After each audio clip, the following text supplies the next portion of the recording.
Në sallën kur të premten e kaluar u prezantua drafti i kodit të ri penal, mungonte prokurori i përgjithshëm Olcian Çela, pavarësisht ftesës nga Ministria e Drejtësisë. Për report televizion ai shprehet se zgjedhja e tij për të mos marrë pjesë erdhi për shkak të mosnjohjes paraprake me draftin në fjalë. Ngjashëm me njëjta situatë kishte përfshirë edhe gjykatën e lartë, kryetari i së cilës Sokol Cadushi bëri të qartë në takim pa kënaqësinë e tij ndaj mos përfshirjes së komunitetit të magjistratëve në proces. Prokuroria e përgjithshme nuk ka qenë e përfaqësuar zyrtarisht në grupin e punës për hartimin e një kodi të ri penal, shpjegon Çela. Por ky nuk duket të jetë aspekti më i rëndësishëm i kritikave të forta të kryeprokurorit, të cilat nisin që me mënyrën e hartimit dhe shtrihen tek mënyra e konceptimit dhe përmbajtja e dokumentit që pritet përcaktoj politikën penale për dekadat e ardhshme. Diskutimi mbi draftin e prezantuar do të kishte qenë i nevojshëm që të ishte paraprir nga një reflektim mbarshoqëror mbi nevojën e pasjes së një kodi të ri, thot ai, duke shpjeguar se piknisja e hartimit të një kodi të ri penal duhet të ishte një nevojë reale për shkak të evoluimit të vlerave shoqërore dhe përshtatjes me ndryshimet e vrullshme në nivel global në shumë aspekte.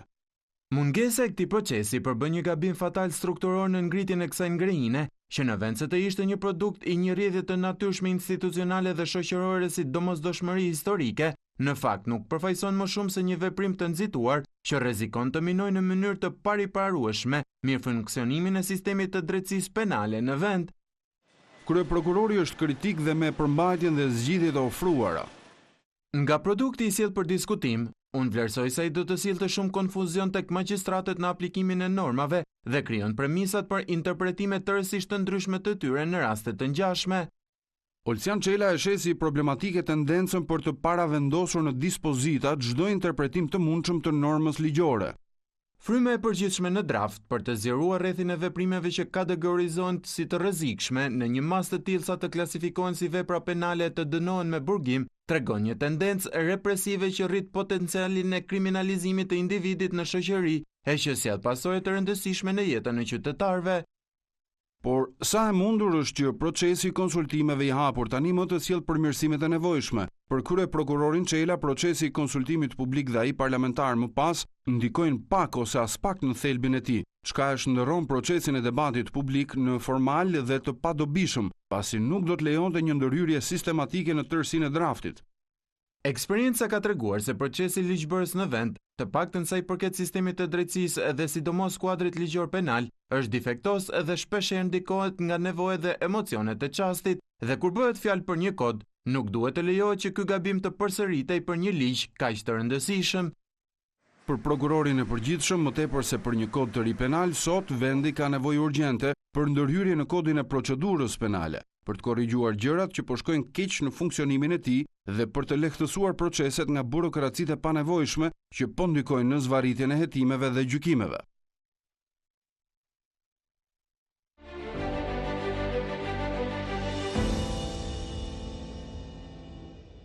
Zona Qeleshi, ky projekt ligj, ju besoj e keni projekt kod, e keni parë apo jo? Po. Kaq i keq është donë sa si kryetari i gjykatës lartë, si prokurori i përgjithshëm, që tek e fundit janë zgjedhur me votat e kësaj shumice qeverisë, dalin kundër dhe japin alarmin. Kodi penal në vetvete nuk është një kod as si prokurorit përgjithshëm, as si kryetarit gjykatës lartë, as një institucioni të caktuar. Por shtojmë këtu dhe kryetarin e dhomës, se nuk e kishim atë të avokatis, zotin Max Haxhia. Pra 3 përbërësit, prokurori, gjykatësi dhe avokati, do në 3 njerëzit më të rëndësishëm të këtyre 3 strukturave, që përbëjnë drejtësinë, të 3 janë kundër. Nuk kanë qenë vetëm ata, në fakt edhe organizatat, nëse keni parë deklaratën e Bashkimit Evropian, kanë qenë një sër organizatash në përmbrojtjen e fëmijëve, mbrojtjen e viktimave të veprës penale, pra kanë qenë një sër organizatash që kanë ngritur zërin duke treguar që kodi është shumë problematik. Tani e vërteta është që dhe kjo qasja që kodi është i gjithë i keq dhe është një tmerr i madh, ndoshta nuk është e duhur. Por unë mendoj që kjo vjen nga mungesa transparencës së pari. Qasja që u pat lidhur me prezantimin e draft kodit të ri, në këndvështrimin tim ishte e gabuar. Pra ju thoni doon që në mes 900 neneve të këtij projekt kodi, doon shumica janë të mira, por unë dua të sjell në vëmendje një debat që është bërë në kryesinë e Partisë Social-Demokrate në vitin 1995. Atëherë diskutoi projekt kushtetuta. Dhe PSD-ja ishte e ndarë për gjysmë. Gjysma që ishte në qeveri me zotin Todor Laço, në krye ishte në favor të asaj projekt kushtetute. Ndërkohë, zoti Gjinushi dhe pjesa tjetër ishin kundër. Dhe debatin e mbylli zoti Laço duke bërë pyetjen. Ore, tha, ne vetëm 1 apo 2 nene kundërshtojmë, tha, kushtetuta është shumë e mirë, tha, pse mos ta aprovojmë, tha. Dhe zoti Gjinushi i ktheu një përgjigje epike. Shiko, tha, vetëm 1 nen, tha, e ndan, tha, burin nga gruaja, tha. Kështu që mjaftojnë disa nene për ta prishur apo jo? Tani problemi është për mua personalisht, sigurisht avokatët kanë pasur ka një problematik shumë të madhe dhe besoj edhe qytetarët, po qytetarët janë në këtë fazë pak më larg, po dhe profesionistët, aq më tepër avokatët kanë problematika që lidhen me nene specifik, po kryesorja është me parimin. Ajo që nisa të thoja ishte që kur ti miraton një kod, dhe veçanërisht kodin penal, që është ligji më i rëndësishëm në raport me sjelljet që qytetari duhet të di, që ligjvënësi i dënon penalisht, pra një sjellje caktuar që deri dje nuk ka përbërë vepër penale, sot do kriminalizohet. Atëherë çfarë duhet marrë në konsiderat ligjvënësi? E para duhet ketë disa studime. Ti duhet ketë studime demografike. Duhet ketë studime të moshës mesatare, jetëgjatësisë popullsisë, problematikat aktuale që ti ke. Dhe ne në vitin 2016 ka pasur një analizë të sistemit drejtësisë dhe janë nxjerrë disa problematika. Në rastin konkret, ajo që unë kam parë është që Ministri i Drejtësisë, ku bëri prezantimin e kodit, tha që ky nuk është kod i joni, është kod i teknicienëve. Dhe teknicienët, pa pasur fare paragjykimin se janë shumë të mirë apo më të mirët, unë mund të kem një mendim, Arbri ka një mendim tjetër, Redit i pëlqen kodi turk, mua më pëlqen kodi francez, për secili mund të ketë qasjen e vet. Kur ti bën një ligj kaq të rëndësishëm, procesi paraprak, jo i prezantimit të draftit, duhet të jetë gjithëpërfshirës. Pra ti duhet marrësh informacione që lidhen me problematikat e vendit tënd, pa diskutim, qasjet e çfarë janë standardet europiane, çfarë janë direktivat rregulloret, akit e detyrueshme, praktikën e gjykatës tënde kushtetuese, të gjykatës lartë, mendimin e ekspertëve, problematikat që kanë avokatët, prokurorët, gjyqtarët në interpretimin dhe zbatimin e kodit aktual, dhe basi të bësh një analizë tërësore, ku ligjvënësi duhet ketë vendimarrjen që të thotë politika ime penale është kjo, unë dua të kriminalizoj këto sjellje, dua të kem masa të ulta, të ashpra dënimi, apo si e ka mendjen, dhe duhet të thotë çfarë sistemi do ndjeki.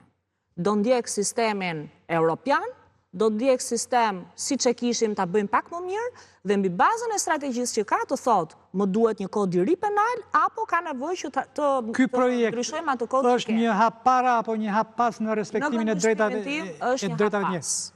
Dhe arsyeja e parë është sepse nëse ti e lexon kodin nga fillimi në fund, siç e thash patjetër dhe ne mund diskutojmë, ka dispozita shumë të mira, pa diskutim, por nëse e lexon nga fillimi në fund, problemi im kryesor është që kodi përmbahet në parime dhe standarde të cilat nuk janë të kodeve penale europiane moderne. Cilat për shembull? Pra për shembull, nëse shifet që ke qëllimi i kodit penal, i cili reflektohet dhe në dispozitat të tjera, baza kryesore është rrezikshmëria veprës penale. Kodet europiane moderne flasin për vlera dhe të mira që mbrohen nga shteti. Nuk flasin për rrezikshmërinë shoqërore të veprës penale, e cila në kodin ton vijon nga duket sikur jemi një shoqëri në alert. Pra ne flasim për modele të cilat këto janë modele të kodeve lindore, nuk janë modele të kodeve europiane. Në atë që ti zgjedh që të kesh si qendrën e boshtit të kodit tënd. Nëse vijojmë për të përmendur disa element, kur fillon pjesa e përgjithshme e kodit, e draft kodit. Do lutasha ta ilustronit me shembuj dhe ta bënit më divulgative, më të kuptueshme për njerëzit. Jo vetëm ju, po edhe gjithë juristët. Për shembull, pjesa e përgjithshme e kodit, e cila për qytetarët nuk është shumë e rëndësishme, se njerëzit shkojnë të shohin nenin përkatës ke pjesa posaçme, ku janë nenet që kjo gjë përbën krim, kjo përbën vepër penale. Për ne profesionistët, pjesa e përgjithshme është pjesa më e rëndësishme sepse përcakton parimet kryesore dhe të përcakton çfarë është bashkëpunimi, çfarë është tentativa. Në qoftë se marrim të shohim nenin e tentativës, kodi përmban disa shprehje edhe në përmbajtjen e tij, ka disa shprehje që janë të pa definueshme, të pa kuptueshme. Për shembull, pashmangshmërisht e dëmshme. Ose me probabilitet të ulët, ose me probabilitet të lartë. Pra, ose domosdoshmërisht, pra nëse shkojmë ke tentativa, ka një tokë fjalësh, se nuk e di nëse mund ta ilustroj me nenin, po ka një tokë fjalësh që flet për veprime të cilat mund të mos konsiderohen si një vepër e mbetur tentativë. Tentativa e kuptojnë edhe qytetarët çfarë është, pra një vepër që s'ka ardhur pasoja. Pra dënohesh edhe për tentativë. Problemi se dhe aktualisht i dënohesh për veprën e mbetur në tentativë. Problemi është që draft kodi thotë që si për veprën e mbetur në tentativë, si për veprën e kryer ti dënohesh njësoj. Pra dhe në qoftë se ka ardhur pasoja, dhe në qoftë se nuk ka ardhur pasoja, ti ke të njëjtin dënim. Që kjo është në kundërshtim me parimin e ligjshmërisë, nuk është proporcionale, sepse nuk është e njëjta situatë, sikur pasoja vjen, ashtu sikur pasoja nuk vjen, dhe nuk mund të jetë e njëjti lloj dënimi. Do të thonë babara më nisesh ti për të më vrarë mua, të kapin rrugës, po dënohesh sikur më vrave. Po. Qartë. Në thelb. Pra gjuha e përdorur është një gjuhë e vështirë dhe jo e vështirë, por nuk është as shqipa e saktë, qoftë nga pikpamja gjyqësore, qoftë nga pikpamja juridike. Ndërkohë që veçanërisht kodet penale. Mos e ka bërë inteligjenca artificiale, më dhe ne i bjem. Se ka bërë mos e ka bërë diella, Po veçanërisht kodet penale duhet të jenë të saktë, të qartë, mos krijojnë dy kuptime dhe mos krijojnë pra që qytetari kur e lexon, sepse kodet flitet që njerëzit do i lexojnë, profesionistët do i zbatojnë. Po njeriu duhet ta di që unë po bëra këtë gjë, kjo sjellja që unë kam është një shkelje dhe ligji më dënon. Po, regjia lidhni me Kreshnikun, ju lutem. Po, Ilir. Kreshnik, një hap para apo hap pas në të drejtën, në drejtat e njeriut?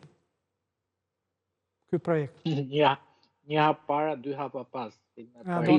Don që ka kështu, don me drejtësia leniniste.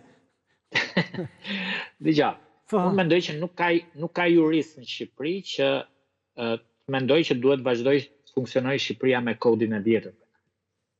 Për ata që na dëgjojnë, duhet të kenë parasysh që kodi aktual penal, kodi i parë penal, do më thënë pas vendosjes demokracisë, është në vitin 1995. Por këto 30 vite ka një dinamik të barazvlefshme me një shekull zhvillime në Shqipëri. Që do të thotë ndërkohë është amenduar Kreshnik, është përshtatur gjatë viteve. Po, pra, këtu duhet dalë. Po.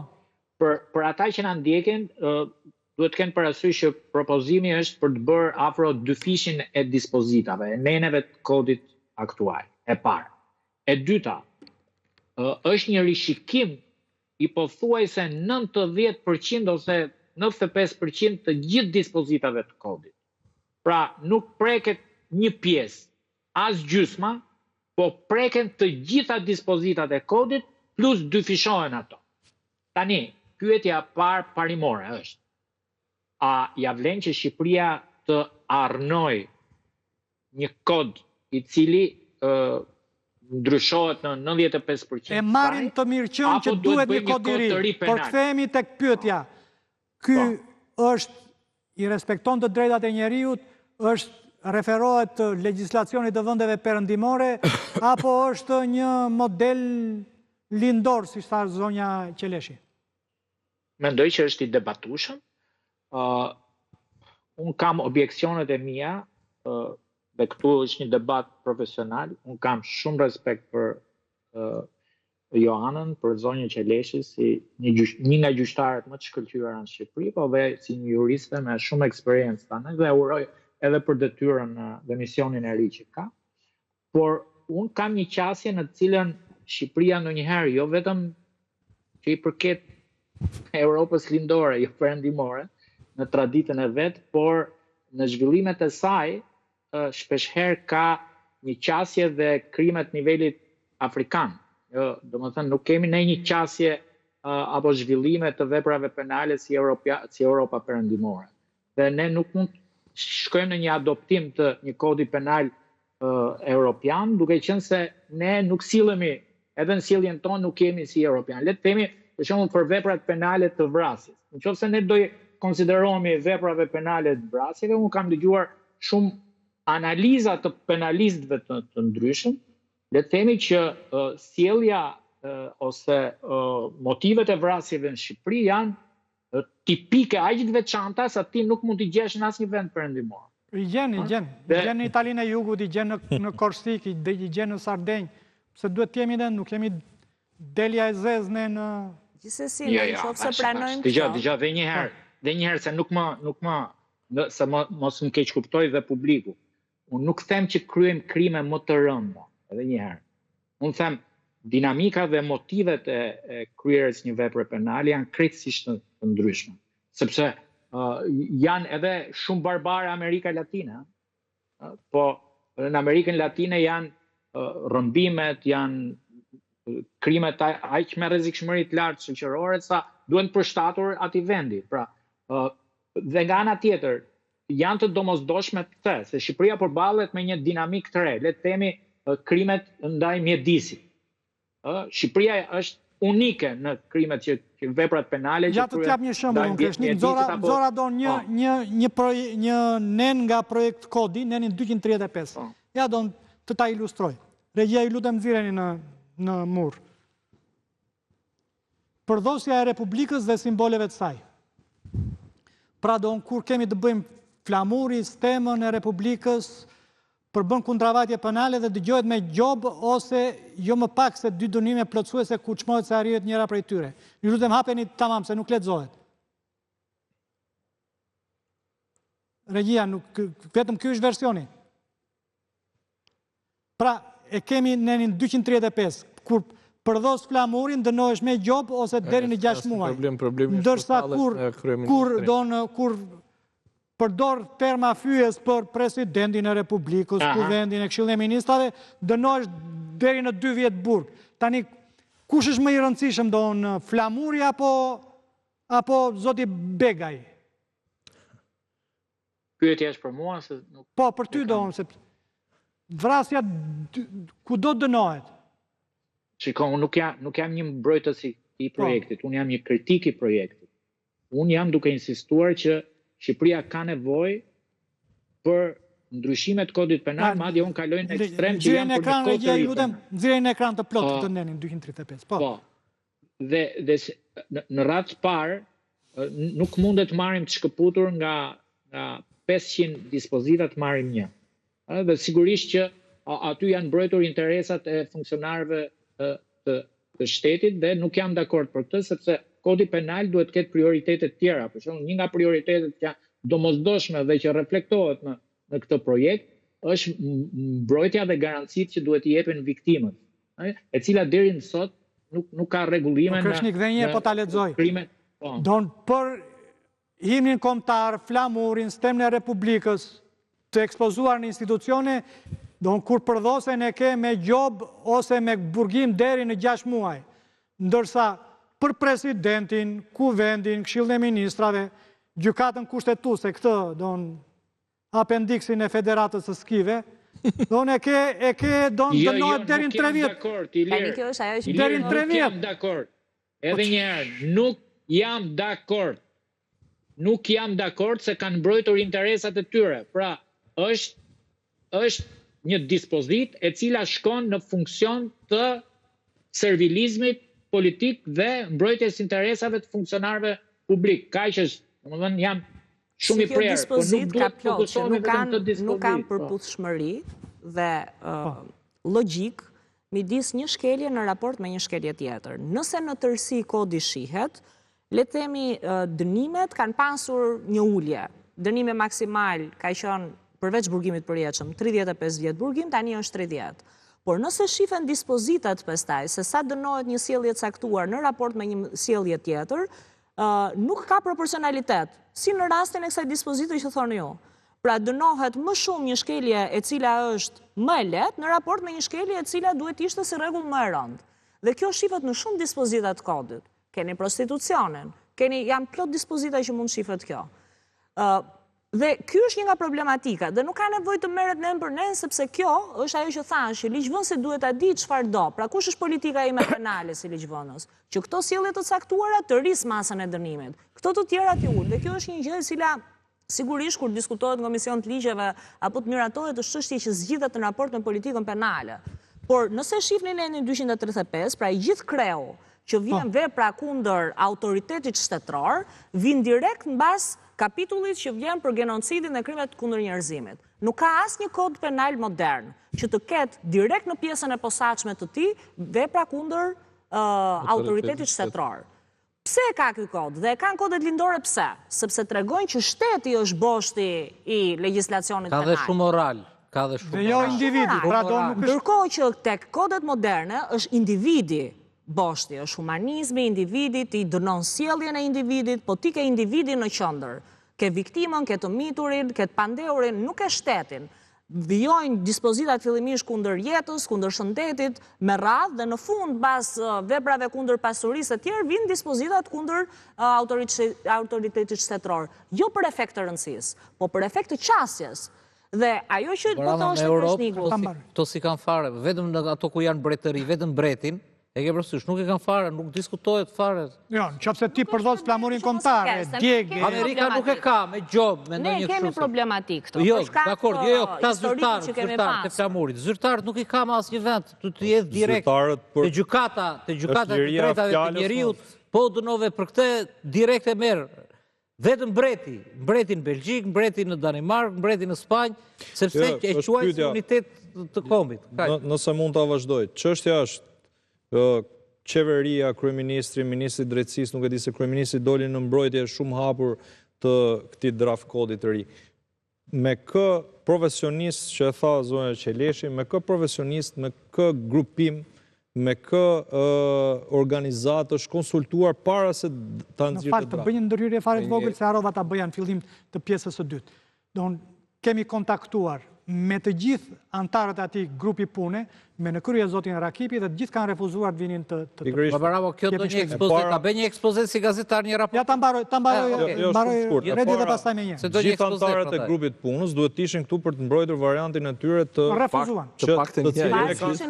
cilin e kanë hartuar vetë. Nuk ka asnjë ligj, më fal që të ndërpres, nuk ka asnjë ligj që duhet dali pa një projekt raport. Pra ti duhet shpjegosh, duhet ketë një material bashklidhur, që të thotë ky nen është në përputhje me këtë konvent, këtu kemi dashur të kemi ne si avokat kemi disa problematika. Hedh një material shpjegues. Kemi disa problematika në gjykat me kodin penal. Dhe unë nuk njoh asnjë avokat, e kemi diskutuar dhe në dhomën e avokatisë, e kemi diskutuar dhe në institucione të tjera, nuk di asnjë avokat të jetë konsultuar për këtë pjesë, pra të jetë konsultuar në hartimin e kodit, që minimalisht paraqiste disa problematika të hasura 20 vite, 10 vite, 30 vite. Patjetër që kodi penal në i vitit 94, 95 duhet ndryshuar, por a duhet sille një kod në këtë lloj forme me ashpërsime, dënime, ka shumë nene që janë ashpërsuar, foli për krimet e mjedisit zoti Spajiu me drejt, por që patjetër që duhet shtohen. Po nuk janë vendosur shumë krime kibernetike dhe problematika me rrjetet sociale, të cilat ne i kemi hasur kohët e fundit dhe nuk ka ligj në Shqipëri për dënuar disa veprime shumë të rënda. Në 900 nene nuk parashikohen krimi kibernetik? Parashikon më pak se sa kodi penal aktual. Dënimin? Sa kam parë unë. Jo dënimin, edhe si nene, si parashikimet që lidhen dhe me problematika drejt për drejta të situatave që kanë ndodhur në Shqipëri. Pastaj mos flasim për pjesë tjera, për avokatine, për mënyrën se si flet për çështje civile që s'kan lidhje fare me veprat penale, i përfshin aty si vepra penale dhe për shembull marrëveshja e avokatit me klientin për pagesën e tij. Është çështje tërësisht civile rregulluar me ligjin për avokatin. Nuk mund të përfshihet si nen nëse duke folur për pagesë jo profesionale, pagesë më të madhe. Ku si e thua? Të papërshtatshme. Ose të papërshtatshme. Kush e vendos terminin e gjykata nëse marrëveshja që ka avokati me klientin është proporcionale apo jo? Pra nëse një klient bie dakord që ti thua ora ime punës është 5.000 euro, kaq e kam unë, po desha. Ai bie dakord të paguan. Gjykata thotë jo. Po mund të dënohesh me burg, ky është problemi. Tani është vepër penale. Është vepër penale, është problemi. Po pra, është vepër penale dhe sikur paguan taksat për atë. Patjetër me taksa, ajo është e deklaruar, pagesa që ti merr është e deklaruar. Faturimesh fiktive. Por çështja është që jo çdo situatë që ti do të shmangësh, e shmang duke kriminalizuar diçka, duke kriminalizuar kapitalizmin. Pra ne nuk është se e kemi problem këtë, që nuk e kemi faturimi fiktiv, apo mosdhënia një shërbimi dhe faturimi për të, është e kemi të rregulluar. Dhe diçka, nga 330 ca nene që ka kodi aktual, me 952 nene, 51 nene, hiq pjesën se janë 100 ca nene të pjesës përgjithshme, që janë më tepër se kodi aktual. Shoqëria shqiptare është më e mirë, është më e kriminalizuar apo më pak e kriminalizuar se viti kur është miratuar ky kod, pra vitet 90. Kush e ka bërë këtë analizë? Na duhet një kod më i ashpër, që u tha, pra jemi më keq si shoqëri, kemi një rritje drastike të krimeve në fushat caktuara dhe duhet ashpërsim dhe shtim i neneve për kace, apo është e kundërta, ka një tjetër sjellje për vepra të tjera dhe tjetër sjellje për vepra të tjera dhe paksime në disa fusha caktuara. Por nuk e thot asnjë këtë pjesë. Nuk është bërë asnjë analizë. Dhe po hoqe gjyqtarët, prokurorët dhe avokatët, atëherë unë nuk e di se kush mund të përfshihet te kodi. Shiko, kjo është një situatë kështu. Mua mu duk si një nga to lodrat e Edi Ramës, pushtetit që jetë her pas here. Lodrëma është kaloj sot në rendite, do shqyrtohet. Ka kaluar, por nuk ka, jetë të tregoj procedur. Kjo ka filluar që para 5 vitësh. është diçka e risjellën. U garkua zoti Rakipi, i cili e pas ka bërë me disa ekspertë që as ekspertët si tregon, është shumë në bunkje. Shumë e fshetë, edhe në pas 5 vitësh e hodhën, e plasën. E plasën dhe pasi ndodhi gjithë kjo rëmuja, del ministri i drejtësisë dhe thotë unë s'dija gjë, ma sollën mbi tavolinë. Del vetë kryeministri dhe thotë ne nuk dinim gjë. Ishin ata na i sollën dalë. Del kryetari i SPAK-ut thotë as jemi pyetur fare për problemat me të. Dhe prokuroria ka pas rezerva, i krimeve, i prokurorisë, kryeprokurori s'dinte gjë, gjykata e lartë s'dinte gjë. Avokatët s'dinin gjë. Të drejtat e njeriut që ka ty ka shumë, ka shkelje të jashtëzakonshme, të drejtave për shembull, të jap një shembull, Babarama. Nëse shkon një mashkull me një prostitut dhe kapen ata të dy, dënohet mashkulli më shumë. Klienti. E kupton? Morali. E kupton? Je pa moral, duhet të dënohesh më shumë ti se sa ajo që ushtron profesion të jashtëzakonshëm. Do ta legalizosh prostitucionin? Do të legalizosh eutanazin? Po. Qa problemi ka Shqipëria të ketë vepër penale? Bigamin. Bigamia nuk është problem në Shqipëri. Pra, janë marrë modele, është marrë model italian, është një marrë... Dhe ka absurde të këtij lloji. Kush dallimi mes bigamis dhe adultit? Dhe për këdhelen të burgosurit me burgim të përjetshëm, për vrasje. Jo, nuk për këdhelen. Është e kundërta. Lirimi parakohet me kusht. Për burgimin e përjetshëm është nga problemet aty. Lajmi mirë gjithë kësaj është që kanë qenë përveç këtyre, që kanë dalë gjithë grupet e interesit, gazetarët. E kupton? Nuk janë pyetur grupet e interesit, të drejtat e njeriut, avokatë. Shpifja, një problem vete që prek në gazetarë. Po, është fim pas, është fim pas. Defamacioni, që është përhapja e informacioneve të cilat janë të vërteta, por që cënojnë në lirinë e individit. Defamacioni është përhapja dhe kriminalizohet, pra nuk jemi në kuadrin e shpifjes, pra që të krijosh të dhëna të rrema apo informacione të rreme, por e kanë kriminalizuar defamacionin, me sa duket kanë. Çfarë është defamacioni? Ja Babarama, e bën ti lajmin te media tendës. E bën ti lajmin te media tendës. Dënojmë dhe unë që ripublikojmë vëlla.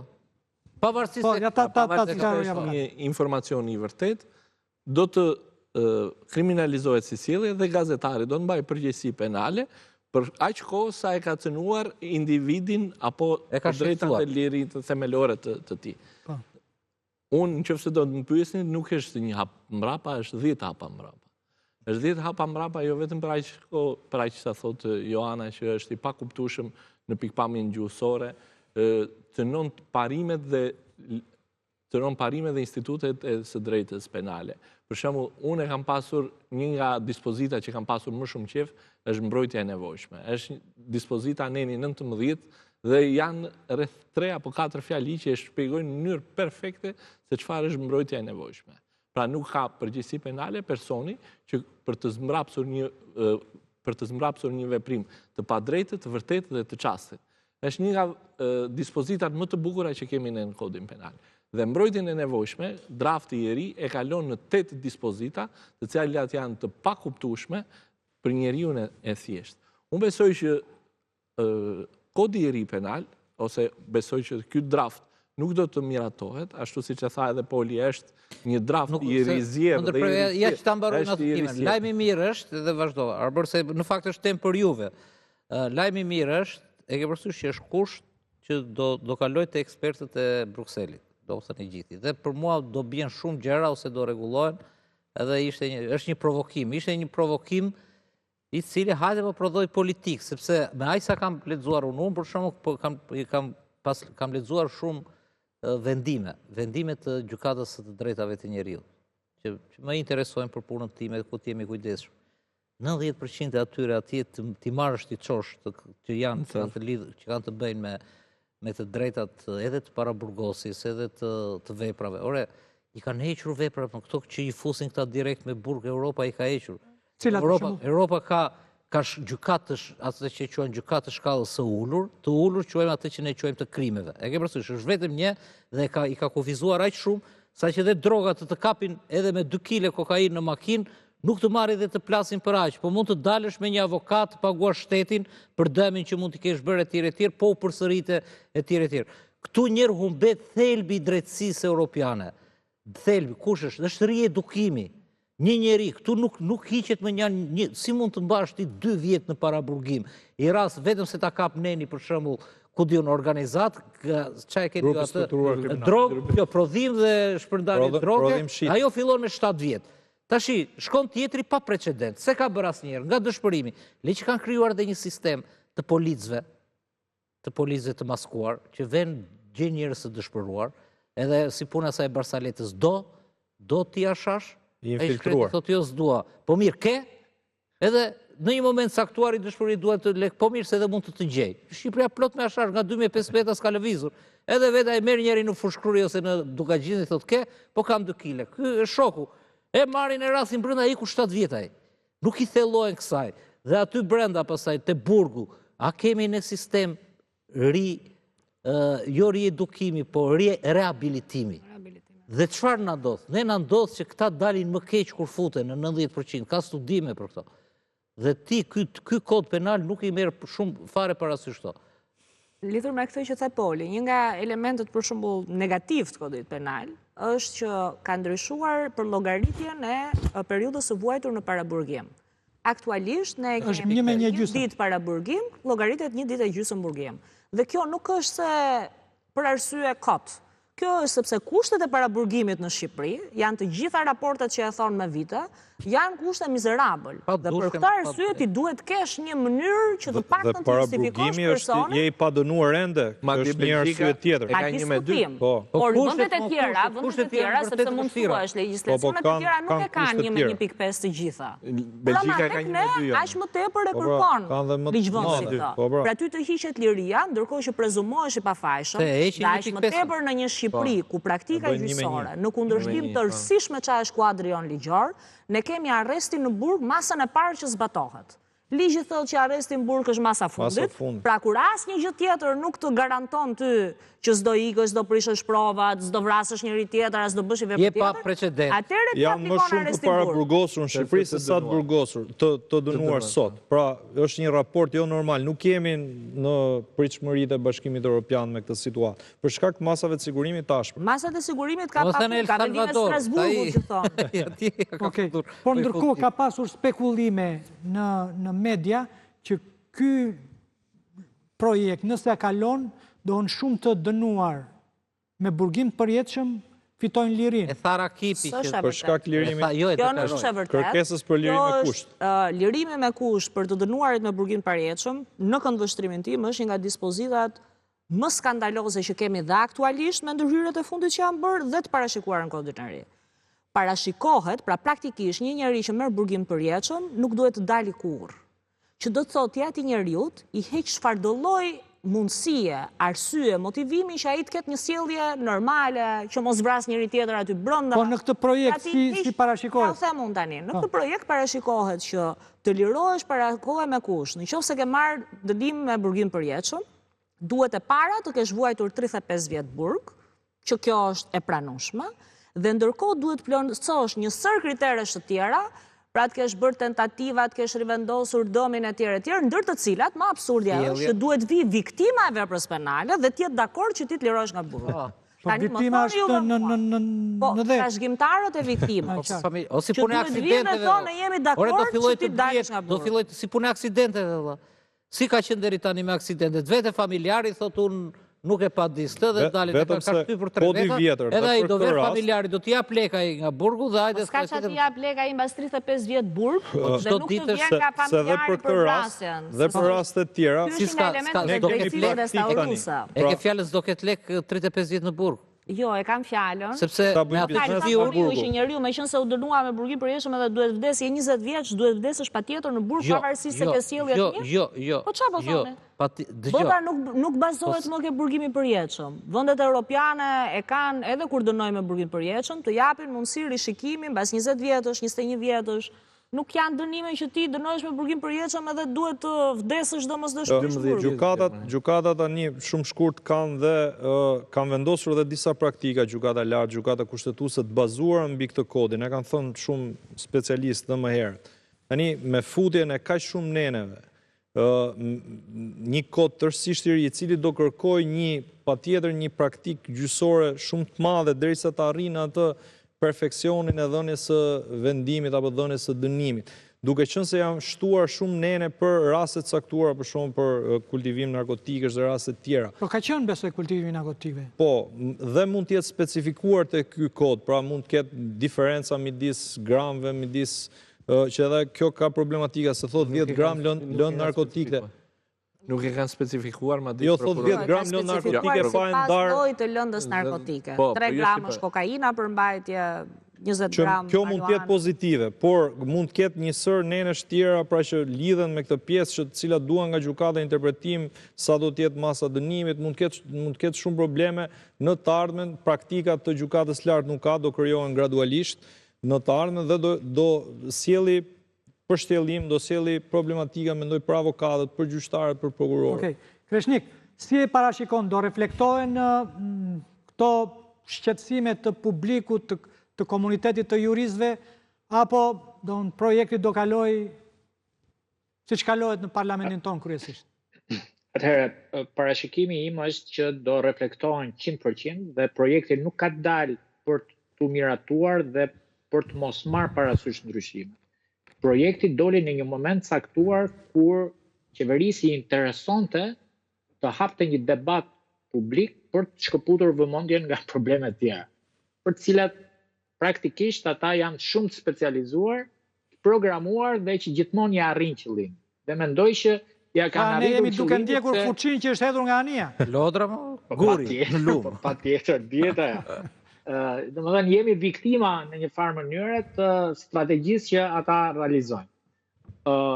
Ky projekt nuk mund të miratohet edhe për një arsye tjetër, sepse nuk mund të shkohet në miratimin e 500 dispozitave të kodit penal të reja, nëse nuk përmirëson kodin e procedurës penale, i cili është një nga problemet më të mëdha sot në një realitet të ri që lidhet me, le të themi, me përgjimet. Të gjitha grupet e strukturuara kriminale apo që janë pjesë e hetimit të prokurorisë speciale janë si pasojë e zbardhjes së përgjimeve të Sky ICC dhe Encrociatit, të cilat kanë qenë pa një vendim gjykate, pa ato procedura të parashikuar nga ligji dhe që nuk mund të vazhdohet kështu sepse mund të rrezikojnë në një moment caktuar që ato të konsiderohen të paligjshme. Mund të ndodhë, nëse gjykata europiane e drejtave të njerëzit në një moment shprehet, jo vetëm për Shqipërinë, shprehet për gjithë Europën, mund të ndodhë që të ketë një ndryshim krejtësisht rrënjësor dhe duhet i paraprirë. Pra, të gjithë mjetet e kërkimit të provës duhet reflektohen në kodin e procedurës penale. Për sa i përket kodit penal, unë ndjej që nuk është reflektuar dhe në problematikat kryesore me të drejtë ndaj njëjtin mendim me Redin dhe me Joanën. Se kemi kaluar programacionin me 3 minuta. Me dy fjalim.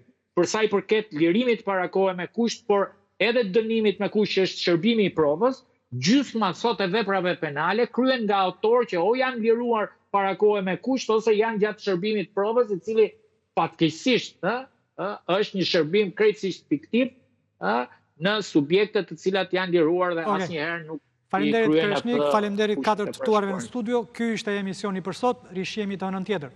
Natën e mirë gjithëve.